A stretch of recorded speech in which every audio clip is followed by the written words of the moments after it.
Today's video is sponsored by Skillshare. Hey guys, this is Emeric from Emeric's Timelapse. Welcome back to full timelapse workflow where I'm going to be editing a day to night, a tricky day to night timelapse of New York City. Let's go.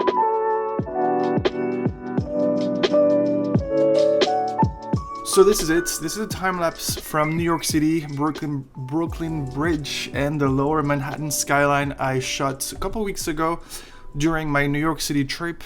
And there's one thing, I was also doing a workshop at the same time. So I was taking care of my students while shooting a time lapse.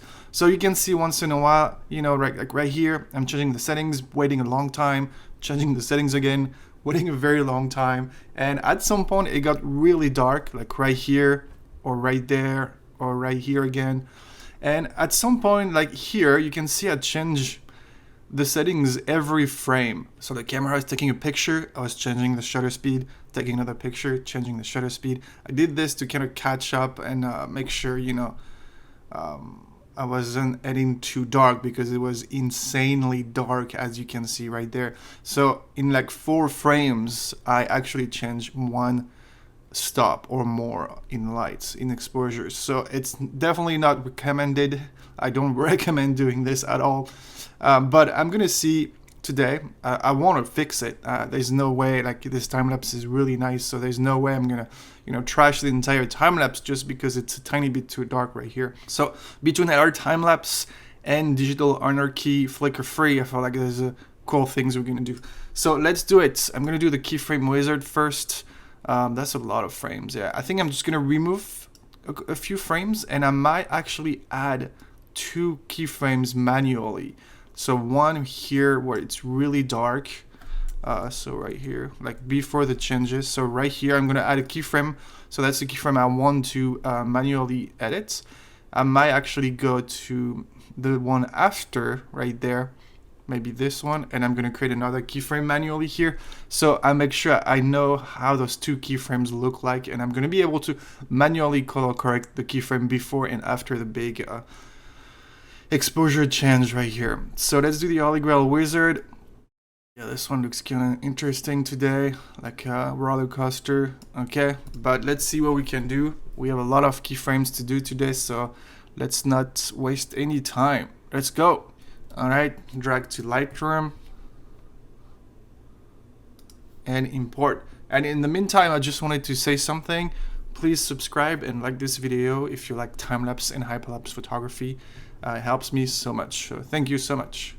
Alright, let's do this. It's still importing, but I have my first frame ready to go. So let's do this. First of all, let's go to landscape. I love landscape, it's really nice. Let's see what we can do. Definitely remove some highlights. For some reason it's really green right now, so purple-ish.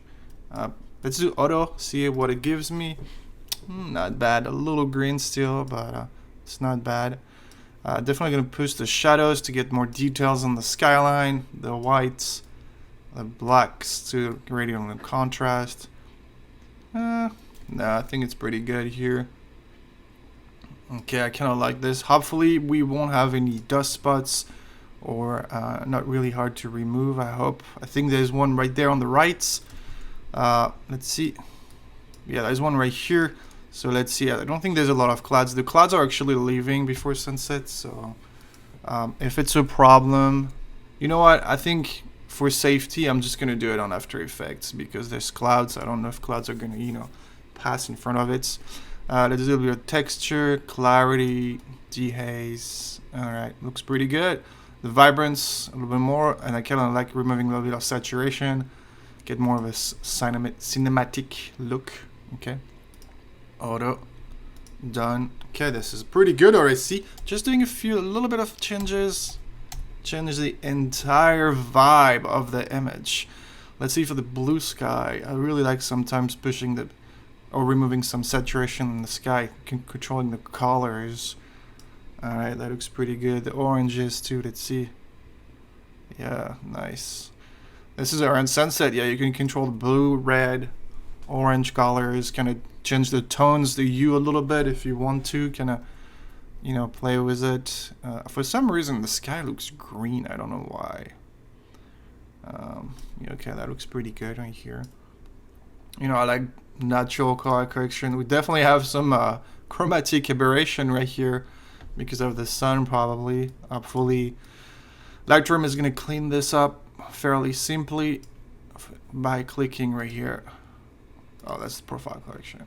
There it is. Oh my, the big difference. See on the left of the bridge, we have some chromatic aberration. And if we click on this, wow, this is magical.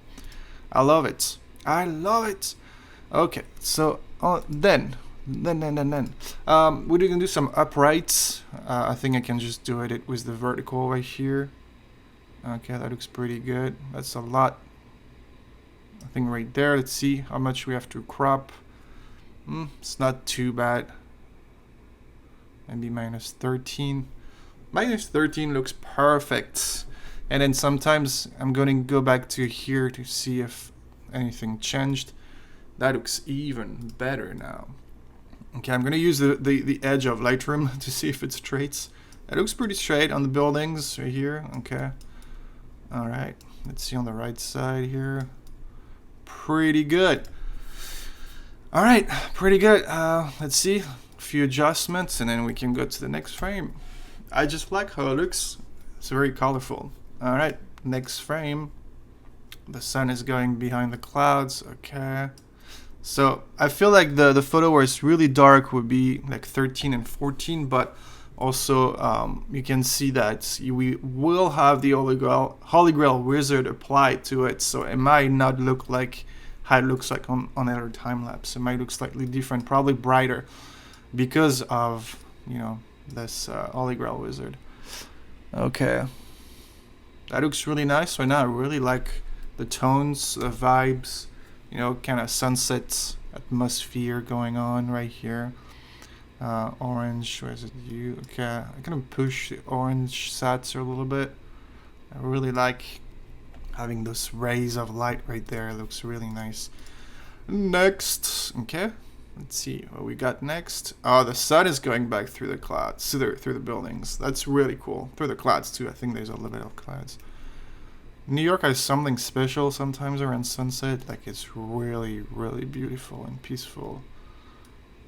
You can see the cloud shadow in the sky right there. That's something maybe we can try to get a little more by creating contrast.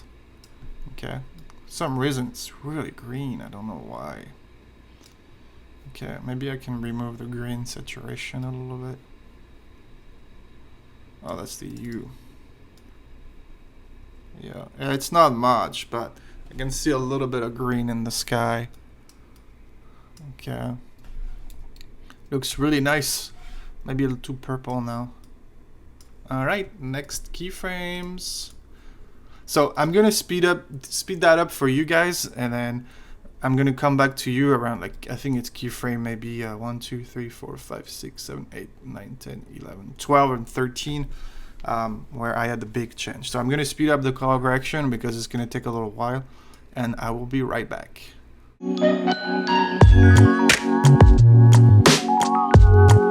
Alright guys, now it's keyframe number 12. So this is the first keyframe before the big change, like almost a stop. So as you can see right now, it's already looking pretty good because the Holy Grail wizard is already compensating for it. But we might have some grain though. Yeah, we can definitely see a little more grain because we definitely pushed how it looks like. Baby, no, come on. So it's really dark because between what the Holy Grail wizard did and my color correction, we definitely have some visible grain compared to the picture before. Yeah, whatever. I mean, yeah, it's definitely, but it's not a big deal. Like, I'm gonna fix it using, you know me, neat video. Okay, but I'm gonna, the thing you want to do if this happens is, you know, look at how your image is and, you know, make sure it looks properly exposed on that one and the next one, and then that should do the job. It's very blue around this time, so let's remove some. The white balance is fine, it's just the sky looks very saturated because of the white balance. So I usually change the IHSL right there, play with the sliders a little bit. So see, that one is a little dark too. Is it? Maybe that was actually that frame. 13 is actually the one after. That's the one right after. So it's still a little dark, probably because of, again, the Holy Grail wizard right there reduced the exposure. So we have to kind of adjust this, counterbalance it in a way. But that's the magic of LRTimelapse as well, you know. I like the tones, the vibes, like around sunset, like picture 9 and 10 right there were amazing. The colors were not that saturated and vibrant, but I made sure it happened. And now we're pretty much back to normal. So I'll remember to take maybe what is the number of this photo later on, like this one here will be more saturated than anything else. So picture number 795. So I know later on around 26 seconds, I know I'll have more grain than anything else on the time lapse. So that's what an area I will be using for After Effects for neat video. Almost done. We have 3 more keyframes.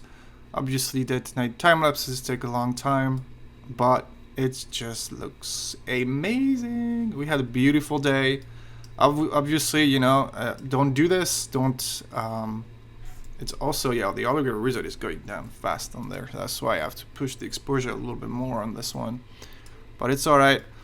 But obviously don't change a setting every photo. Like, it's not a good idea. See, it's making everything kind of tricky a little bit.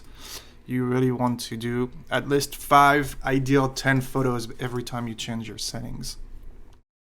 But, you know, I was, you know, also taking care of my students. It was a great workshop. It was a great evening. It was 5 students and Timelapse Travels, Brian, who I did the workshop with. So that was pretty fun. Let me know in the comments below if you want to do live workshop with me, and then your city as well. I love this blue tones. It's really blue though. Maybe a little more. You know what? I forgot. I could change the noise reduction right there. Let's go to 30, maybe 20. Alright, nuts. Okay, final photos. Okay.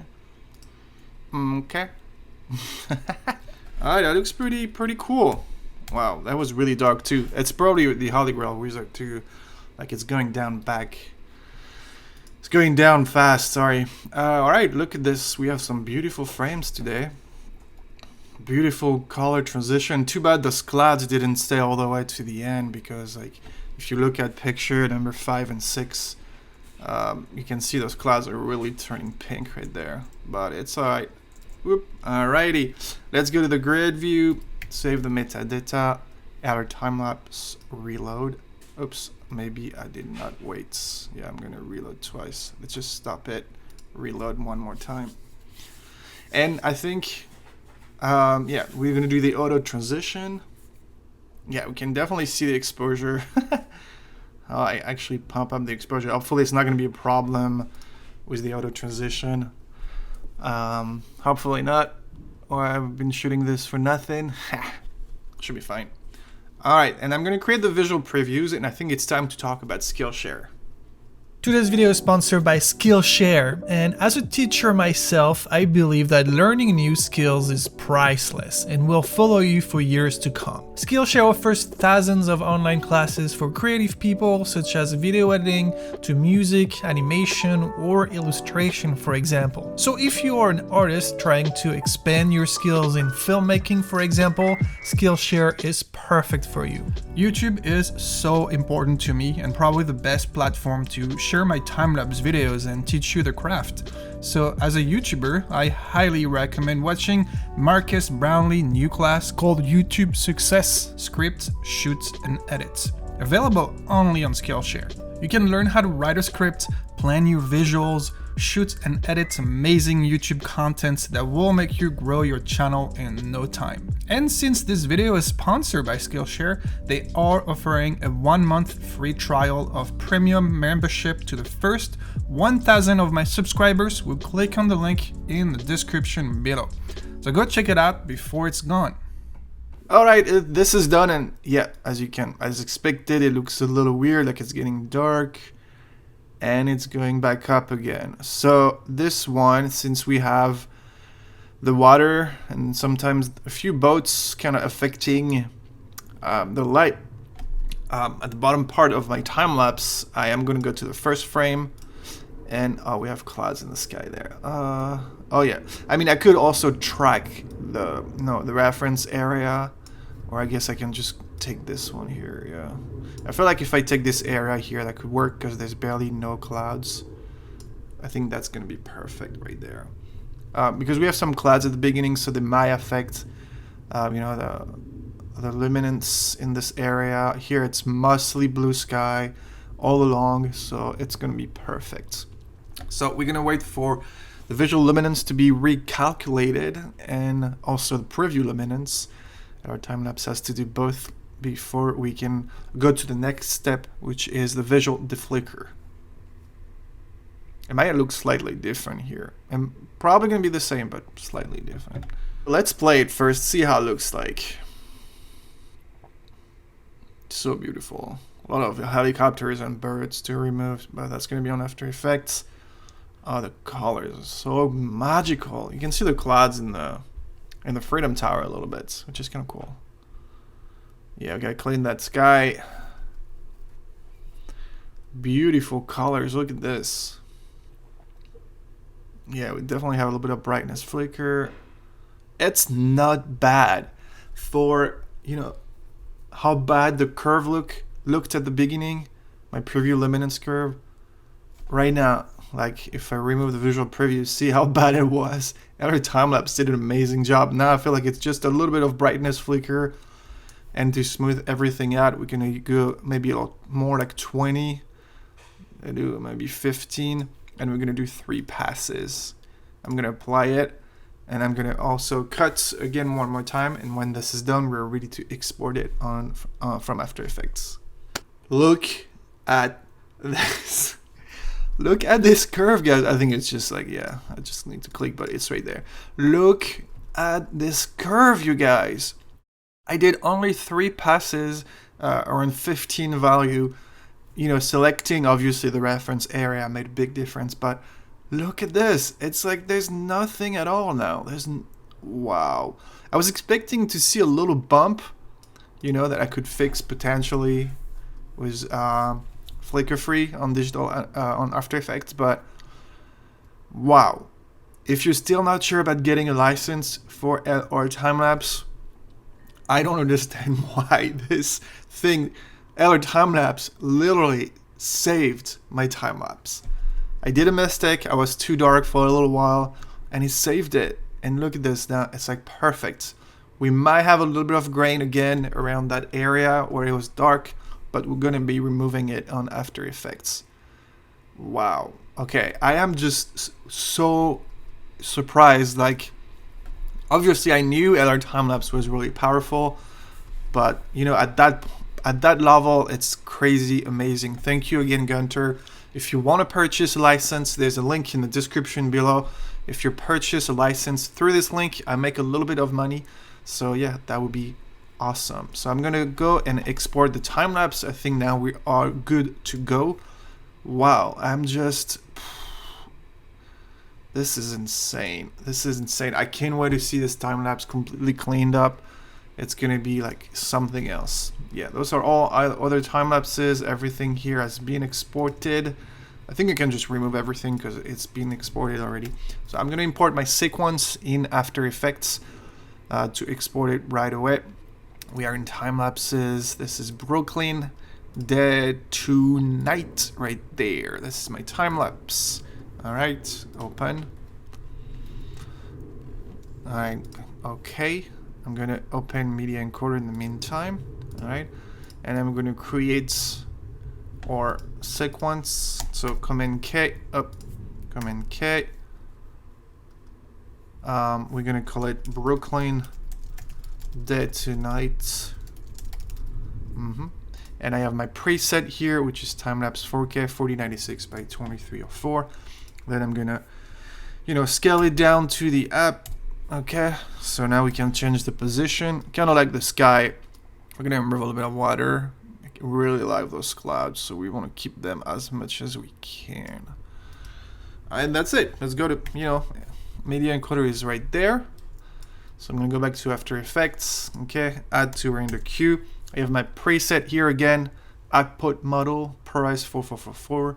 Okay, I'm gonna select export right there, and then Q in Adobe Media Encoder. I usually like to click on there, make sure the dynamic link connection works good.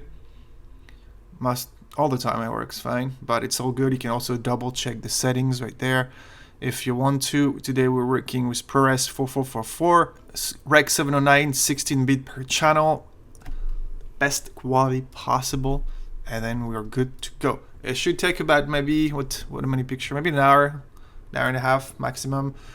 So I'm gonna go get lunch, and I'll see you after this. All right, we are back. It's been over 3 hours. I was actually working on the computer at the same time, so obviously it takes more time to export.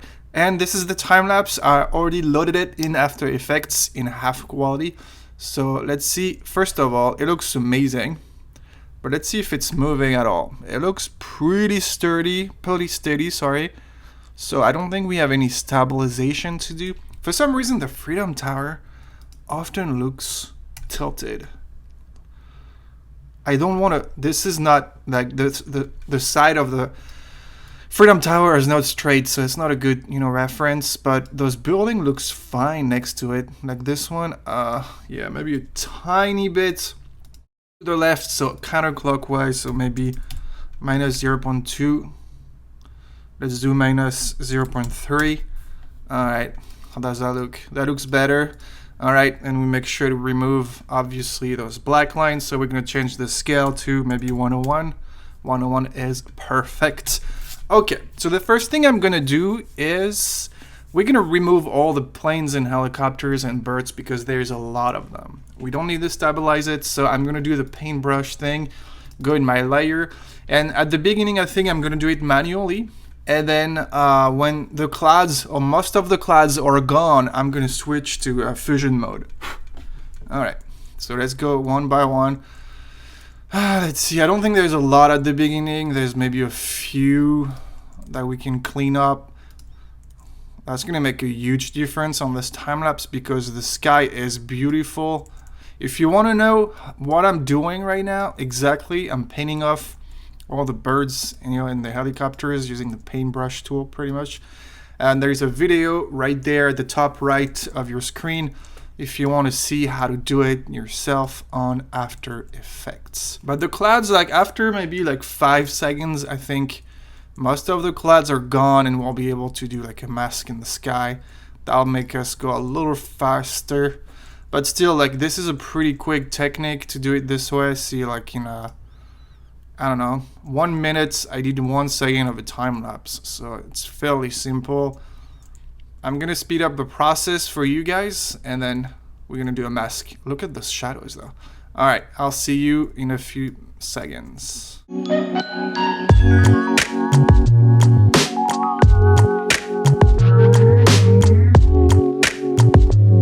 All right, I think from now we can actually do the new mask, because the clouds are mostly gone. 1010. All right, 1010. We're gonna create a new mask in the sky. Duplicate it. Move 1 frame to the right. Okay, we can do a quick feather.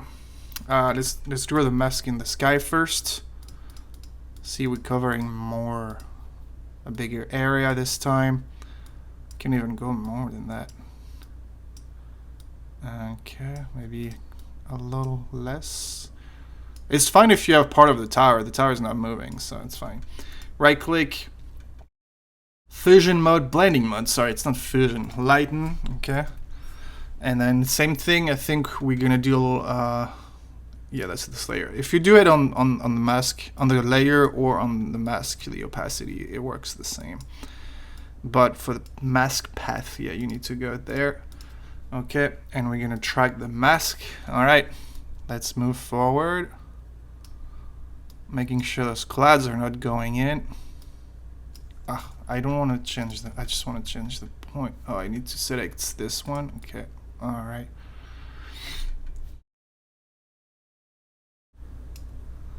All right. See, like now all the clouds, I think at some point they're all gone.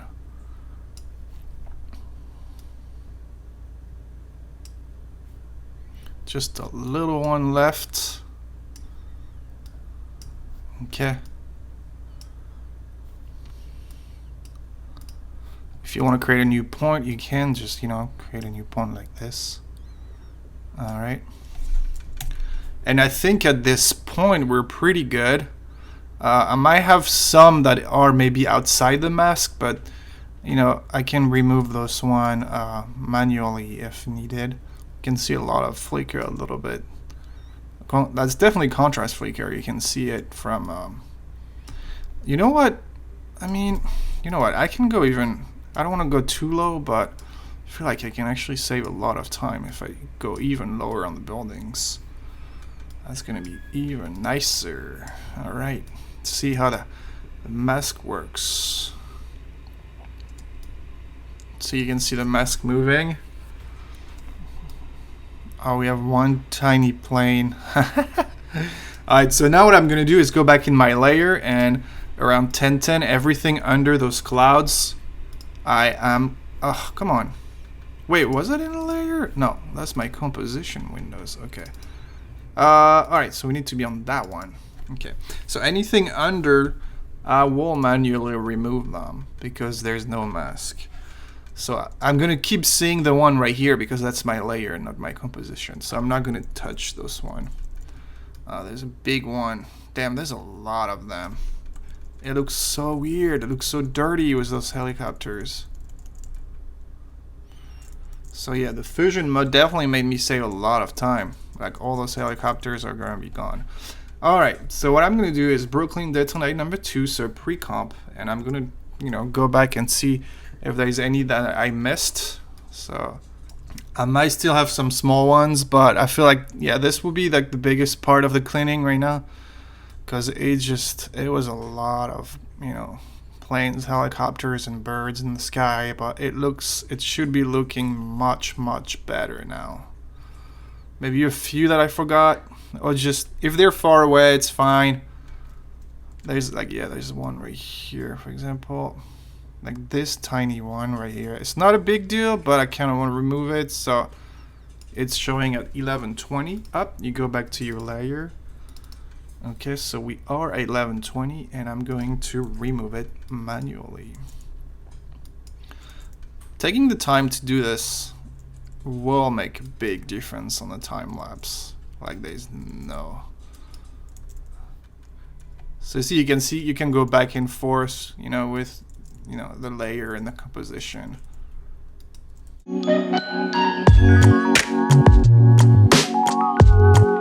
I think we're pretty much done with, you know, those airplanes and helicopters and birds. If there's a couple left, I will remove them before I export the video. There's probably a few I missed because it's a lot. Like I just saw one right now. I mean, you know, you're gonna call me crazy, but there's one right there. When I see them, like I cannot leave them. If they, you know, drag my eyes towards it, it means it is, you know, kind of annoying. Let's move on. The next step, I'm gonna check if there is any blurry frames, which is possible. So I'm gonna check every single frame in full, and if there is one that is blurry, well, we're gonna fix it.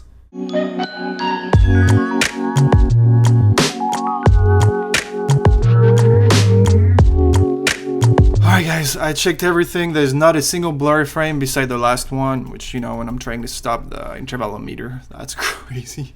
It took me half an hour to clean everything. Probably still a few birds or helicopters left, but 99% are gone. Now I'm gonna check if there's dust spots, which is definitely possible. Usually going around dusk is where they show up the most. They're more visible. I don't think I have any since I'm usually, you know, wide open. Is this one here? Oh, there's a tiny one right there. Two of them, actually. Two of them. Three. Oh my goodness. See, they show up really well around dusk, which is kind of annoying. Alright, well, let's fix this real quick. I think when there's clouds or during the day, they're not really visible.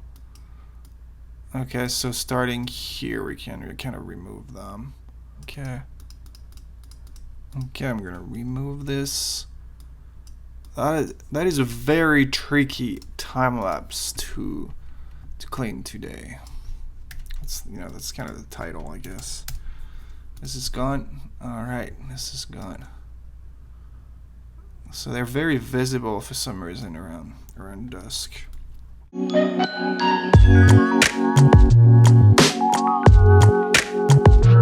That looks pretty good to me. All right, the next step. We don't. Okay, so all the birds, helicopters are gone. There's no blurry frame left. Oops.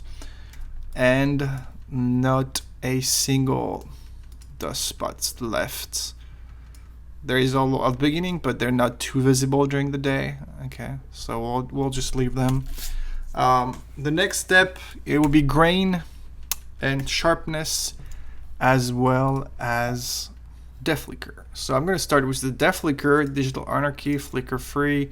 We're going to select time lapse. Okay. So I like to do motion compensation, and I sometimes like to reduce the sensitivity, the time radius. I guess I could just do it custom right away. But what I'm going to do is load the time lapse in half. I'm going to load it around this area because this is where we had like a lot of flicker to see if it's gone or not. Hopefully it's gone. Oh my goodness, what the fuck? Alright, I'm gonna cut and fix this problem like this. Alright guys, so I had some very heavy contrast flicker. It took me maybe half an hour to fix it.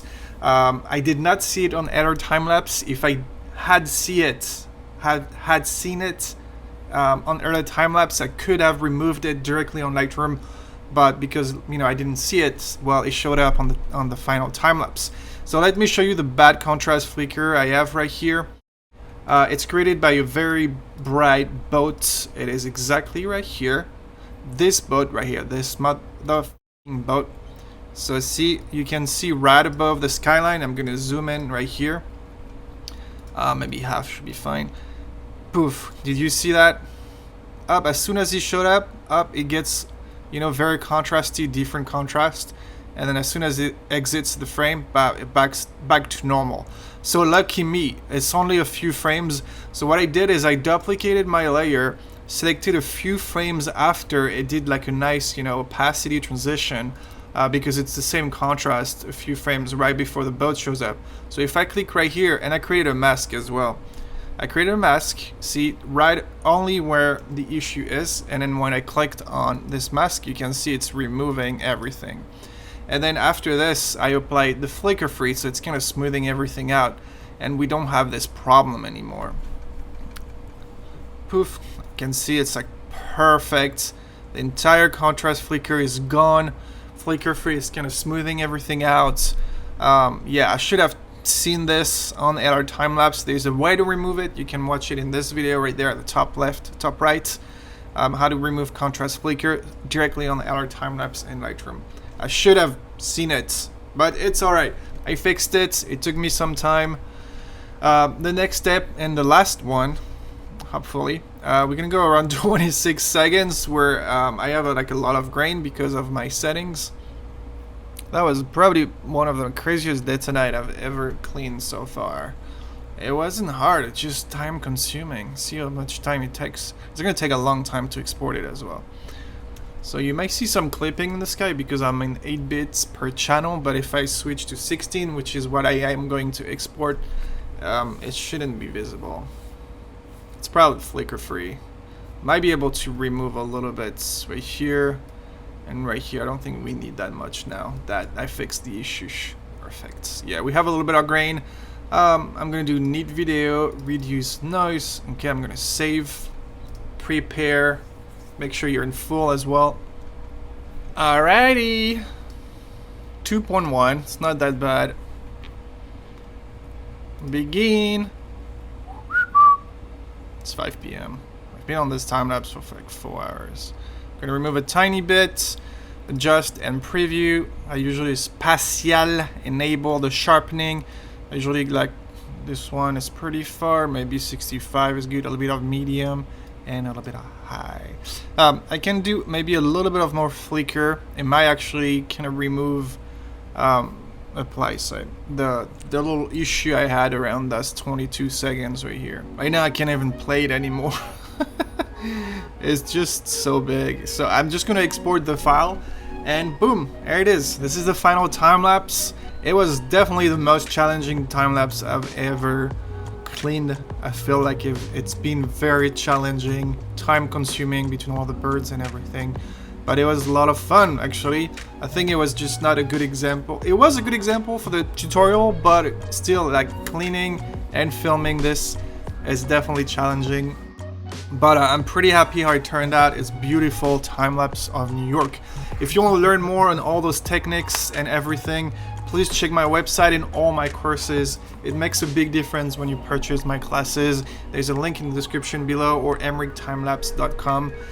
Yeah, I have a lot of courses covering everything in this tutorial, even more details, LRTimelapse, Lightroom, color correction, cleaning, everything you can imagine. So check my website, emerictimelapse.com, and I will see you in the next video. Bye bye.